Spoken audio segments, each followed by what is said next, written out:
जय जगन्नाथ फ्रेंड्स आपटे बहुत बड़ अपडेट अच्छी ओडब्ल्यूएससी स्क्यू सॉइल कंजर्वेशन एक्सटेंशन वर्कर पिला मानकर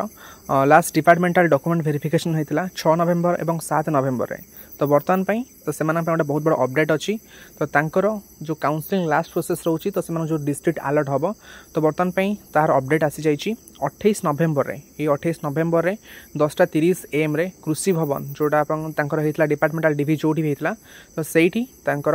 काउंसलिंग प्रोसेस स्टार्ट होची 28 तारीख दिन तो जो स्क्यू पिला माने सिलेक्ट होती आपको मेनी मेनी कंग्रेचुलेसन एवं आपने स्क्रीन देखी पार्टी मो भाईर ए लिस्ट नेम अच्छी तो देखी पार्टी 94 हूँ रैंक विश्वजित लेंका तो तार 28 तारीख दिन काउंसलिंग होची तो तापर से डिस्ट्रिक्ट अलर्ट हम तो डिस्ट्रिक्ट अलर्ट हो सारा पर नेक्स्ट निजुक्ति मेल मिल ना ओरिएंटेशन प्रोग्राम हो जॉइनिंग लेटर मिल तो यह स्क्यू पिला डिटेल्स अपडेट तो जेहेतु स्क्यू पिला काउंसलिंग सर नाला तो से निजुक्ति मेल आड हो नाला तो जदि नेक्स्ट निजुक्ति मिला कि ओरिएंटेशन प्रोग्राम रे काउंसलिंग सरिया परे जॉइनिंग लेटर मिल जाव। ओके फ्रेंड्स यह डिटेल्स अपडेट ओडब्ल्यूएससी स्क्यू पिला तो यही टाइप एग्जाम अपडेट आप चैनल को सब्सक्राइब कर रखो। Thank you bye and have a good day and subscribe this channel for further updates.